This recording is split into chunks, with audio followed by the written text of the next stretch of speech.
Hey guys, welcome to my channel. Today we'll be taking a look at a game played in round 8. So this is from the 2024 the 45th FIDE Chess Olympiad. So it is round 8 and India versus Iran. So this game, white is Vidit Gurati and black is Poya Indani. So Vidit is actually one of the strongest top grandmasters in India. So he is actually a very strong player, and he is facing Iran's grandmaster Poya Indani, who is rated 2600. So actually, his opponent is like lower rated than him for about like 100 points. But today, the reason that I want to show this game to you guys is because, first of all, the opening is like many of you guys play this opening, and it is actually the Shevaninga. And I really want to show you guys like how Vidit slowly but surely won this game, and especially how he played in the opening. So let's start with this game.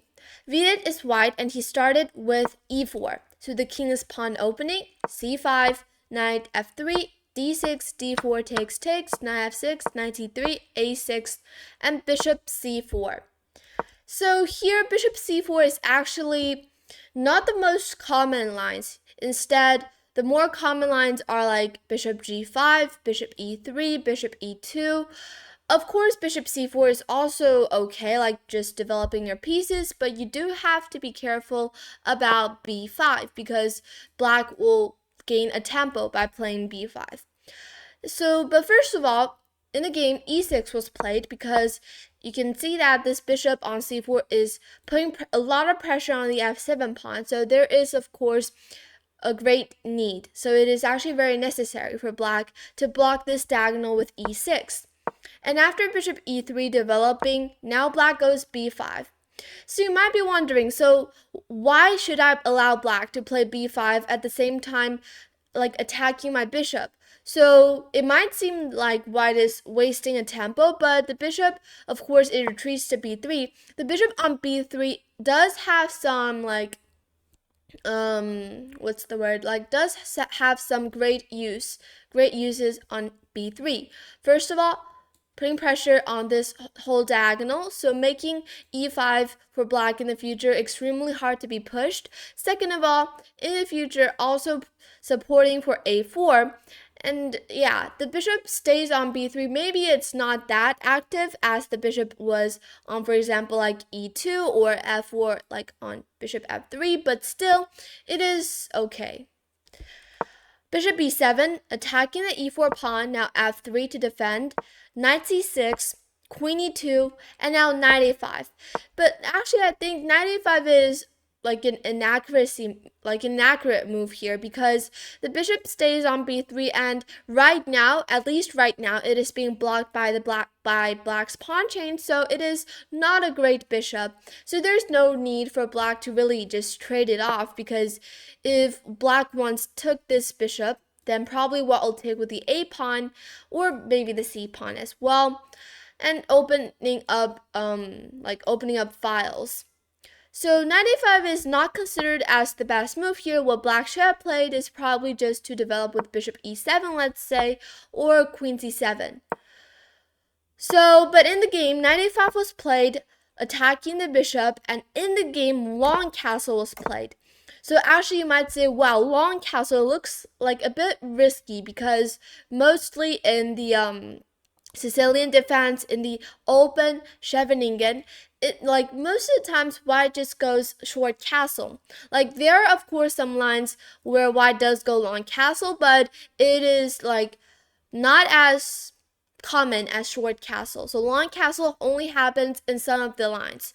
But here in the game, long castle was played, and it is the best move here. The reason is because black, you can see that especially this bishop, black is a little bit slow in development. And once white goes long castle, this rook is immediately developed to a great file, putting pressure on the d6 pawn, and now white is just threatening to go g4, h4 to launch a pawn breakthrough on the king side.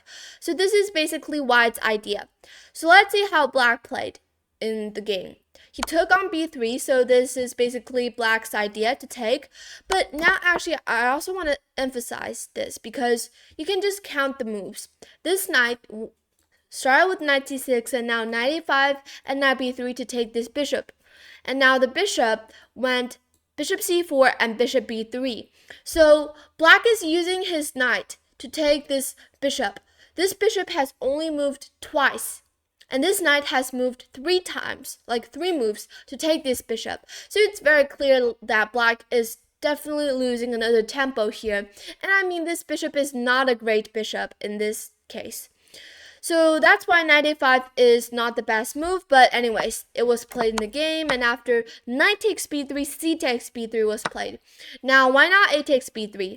A takes b3 might seem a little bit like attractive because it is opening up an a file, but of course in this case white has already long castled, which means that this rook, it's very hard for this rook to get to the a file back to put pressure on the a6 pawn. So now this king is on the queen side, and if you take with the a pawn, it will give black the chance to push a5 a4 to create some counterplay on the queen side. So that is why c takes b3 was played instead. If you want to take with a knight, but now if you take with knight b3, it is possible, of course, but let's just say black goes queen c7, developing, you have to move this knight back somehow. And now, for example, like a3, preventing b4 ideas, and let's say black goes bishop e7, let's say king b1, I don't know, black has d5 ideas. So what I'm trying to emphasize is actually here that the knight stays much more active on d4 than it is on b3. So that is why c takes b3 is the best move here. And it is played in the game by Vidit. And in the game, bishop e7 was played. Now black is finally developing his bishop and preparing for short castle. King b1. King b1 is always a very useful move when you're long castling. For example, in the Caro-Kann, in the Dragon, whenever white goes long castle, white will definitely bring the king to b1.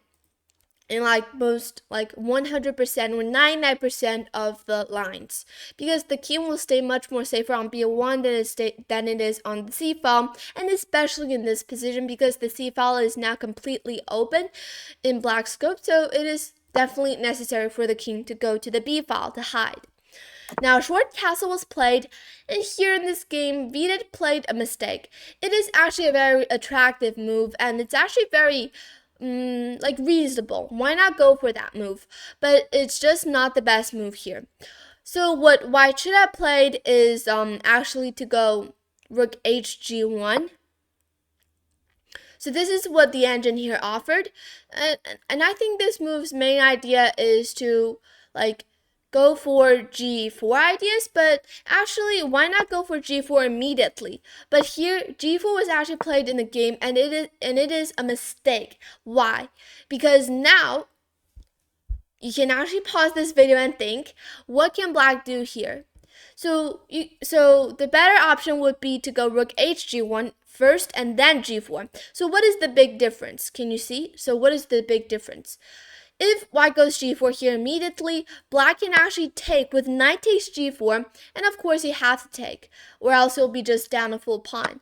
But after f takes g4, there is now b4, kicking this knight, and if the knight goes to a4, now black can take with bishop takes e4 check, and it is a fork.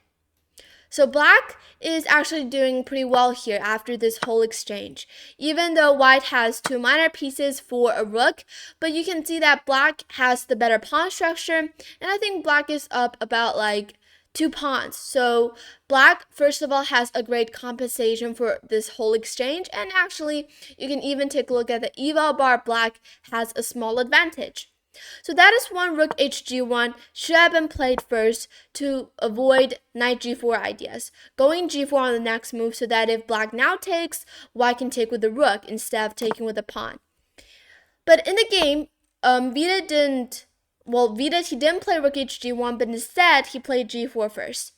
So, and actually his opponent missed knight g4 and played the other option, which is also okay, with b4.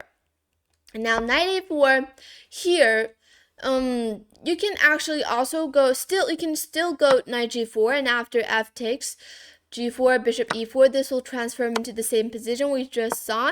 But actually here, black has a new option, which is to go knight takes e4. This option will be even better because now after f takes e4, bishop takes e4, not only does that, well, actually, it's still the same position, but you can see that black now has these two passed pawns in the center of the board, whereas compared to, wait, let me see. Oh, I think I know, because if you take with a knight, f takes g4, bishop takes, and after king a1, like this is the same position that we're reaching if black goes knight e4, but the main big difference is that if black goes knight g4 now, actually white can choose not to take, but instead go bishop d2, just retreating back and putting pressure on this b4 pawn. So now white is attacking this knight, at the same time also attacking the b4 pawn, and the bishop now opens up this file so that the queen is now wall defending this e4 pawn. So if, let's say, black goes knight e5, then we can just happily take this b4 pawn. So this is the big difference. So that is why knight e4 is better, because it doesn't give white the chance to go bishop d2. But in the game, black didn't play knight e4 nor knight g4, but instead he missed both of these chances to equalize the position, and instead played a not so good move, which is knight d7, giving white advantage, a positional advantage, of course. So knight d7, and it's actually just way too passive. Here, black should be focusing on attacking, because if black doesn't attack, then white will, and that is what Vidit did in this game. He played h4, launching an attack on the king side. Now queen a5, but actually this move doesn't really do anything because this knight is wall being protected by the b3 pawn. But let's see how this game went. So bishop g5, first of all, offering a trade of bishops, but of course, better option would be to go queen to h2 to double the queen and the rook on the h file and threaten to go h5, h6. But of course, what Vidit played in the game, bishop g5, is also one of the best moves, and after rook f8, which is actually a miss.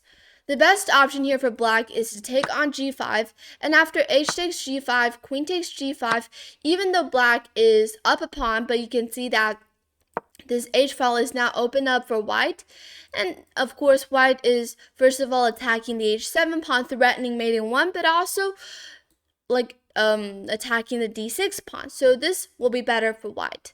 Now the only option for black is to go knight f6, but now actually white can go knight b6, use these two knights to create counterplay, and after, let's say, rook a d8, defending the d6 pawn, but now the knight can go to c4, which is an even better spot. So now if black goes d5 somehow, there is knight d6 actually, and if the bishop, let's say, retreats back to a8, now unfortunately there's e5, and white will be winning in this variation. So that is what might happen if bishop takes g5 was played, but of course it is the best move. And if black had played bishop g5, then probably he will find a way to equalize the position. But in the game, rook f8 was played, so two misses straight in a row. Bishop takes e7, rook takes c7, and now h5. Probably pushing the g pawn will be slightly better than pushing the h pawn, but it's not a big deal. h5 was played, rook c8. Now this is a mistake. Why? Because black should have played h6 to prevent white from going h6. And if you play rook c8 as was played in the game, now you'll have a big problem on the king side, and white can now go h6. It is played in the game, and black, of course, goes g6. This is all fine, but actually, it is already, white is actually close to winning already. You can even just, notice that by looking at the eval bar. So, queen d2, first of all, putting pressure on the b4 pawn, as well as even having queen g5 ideas once this queen is away from this 5th rank. So knight f6 was played, another mistake, and actually if knight f6 was played, and now this position is just completely winning for white. What black should have played is actually to go f6. So f6, what is this move? It's actually a very solid move. You can now take a look at black's pawn structures. They're all being placed on the 6th rank, 4 pawns in a row. It looks very This position, I mean, it looks pretty silly, but actually this is the best pawn structure for black, because you can see that these 4 pawns, they are all like controlling a lot of important squares, not allowing white to enter the king side. So actually, if f6 was played, this king will be extremely safe on g8. But unfortunately, in the game, black instead played knight to f6. So now rook e1 was played. So knight f6, I mean, there's just no use for this move. The only use for this move is to threaten to take on e4, and after f takes, bishop takes, which is a fork. But of course, white played rook e1 in this position, and the knight basically needs to go back. In the game, rook e7 was played, trying to dive into the c file, but white is not going to allow that, and instead played a3. So it looks like, I mean, white is just winning this pawn straight away, because black cannot take, because if black takes, he'll lose the queen, of course. And in the game, knight d7 was played. So you can see that knight f6 is basically just wasting a move in this situation. And a move in this position is actually very critical. So now white, because black is threatening to go knight e5 on the next move, which is really annoying. So in the game, f4 was played. So this knight is actually completely misplaced on d7. In the game, e5 was played. But e5, now there's just a very great weakness on d6, as well as these dark squares. So in the game, a takes b4 was played. First of all, taking this pawn, attacking the queen, and asking a question. Where should your queen go? And it's actually just trapped, completely trapped on a5. And in the game, bishop takes e4 was played, and after rook takes e4, okay, this queen might be escaping, but you're just simply down a piece to free your queen. Queen e3 was played. Probably a better option would be to go queen e1, but it doesn't really matter. Queen e3 is also okay, still keeping the winning advantage. And in the game, knight f6 was played, attacking the rook, but the rook just needs to go back. After queen takes, e takes, g5, attacking the knight. So you can see that, wait, suddenly the material is completely the same.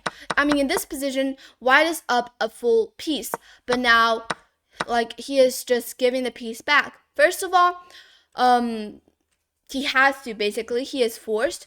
But the compensation for that, or the reason for doing that, is because now you can see that even though white might have a really ugly pawn structure on the queen side, I mean 3 double pawns, but black also has a lot of problems on the queen side. The a6 pawn, the d6 pawn are both huge weaknesses, and white has a great space advantage on the king side. So the compensation is enough for white to win. And actually, after g5, knight h5, rook takes d4, white is up a pawn and about to win the d6 pawn. So even though these b4, b3, b2 pawns, especially the b4 pawn, may seem a little bit weak, but actually it takes a lot of moves for black to just to attack it. And it's actually very easy for white to defend the b4 pawn with, let's say, king a2, king a3. And after rook takes d4, rook f8 was played. Black is now completely losing his direction. He doesn't really know what to do here. So he lost this d6 pawn. And let's say if black tries to defend it with, let's say, I don't know, rook c6, for example. But now let's say white goes, for example, rook e1, keep on attacking this pawn. And if black keeps trying to defend this pawn, now you can actually just go rook c4 to trade the rooks off, fix your own pawn structure, and create a pass pawn on the queen side, and it's just easily winning. If black takes on f4, there will be knight c5. Winning this a6 pawn, actually, you cannot take because you'll lose the rook, and it's actually mate in 1. So this position is completely winning for white. In the game, rook f8 was played, and after rook d6, knight takes f4, knight c5, even though both sides have, even though, I mean, white is up a pawn, but it doesn't really count as a pawn because he has 3 double pawns on the queen side, even though the material is close to equal. White is still completely winning here. First of all, his pieces are just way too active compared to black's pieces. And second of all, you can see that white has a huge space advantage on the king side. This h6 pawn and the g5 pawn traps the king in the back rank. So there's always back rank mating ideas for white. So let's see how Vidit finished this game. Knight e6, knight takes e6, f takes e6, rook takes a6, e5, b5. So you don't want to take on e5 because this will fall into black's trap. Now this position will turn into a draw because after rook f1 check, you have to go king a2, and there's now rook c1, threatening mate on a1, and the only option for white is to just keep checking black. And this is the only option because if white stops checking black, then white will be losing because rook a1 is just unstoppable. So you don't want to take this e5 pawn. It is a poisonous pawn. But of course, Vidit saw that and he played b5. Just keep pushing his pawns. Rook c5, b6, rook b8, rook a7, and after rook b5, you can't take on b6 because here if you take on b6, there's now rook f1, and the mate is unstoppable because let's say, first of all, you're threatening rook a8 mate. So let's say if you go back with the rook, but now there's just rook g7 check, and after king h8, you go rook f7, threatening mate in mate in 3. So if, let's just say black goes here because anything is just helpless here, and this will be mate. So after rook a7, rook b5 was played, but it's just no help. Rook g7, king h8, and now rook c1, and here black resigned because rook c7 is coming on the next move, threatening mate, and it's just unstoppable. So this game was actually Vidit actually played a wall game in this round 8. I mean, his opponent is probably like not the strongest player that Vidit had faced in this whole tournament, but still it was a great game. He won this game like slowly and smoothly. I mean, like slowly and surely. So, but mostly I just want you guys to see how his opening had been played and some of the strategies that he played. So actually he didn't win by using any tactics, but he is just winning slowly and surely, like using his great strategies and finding good ideas. So I hope you guys enjoyed this game and hope you guys like this video. You can leave comments down below to tell me, and please subscribe. See you in the next video. Bye!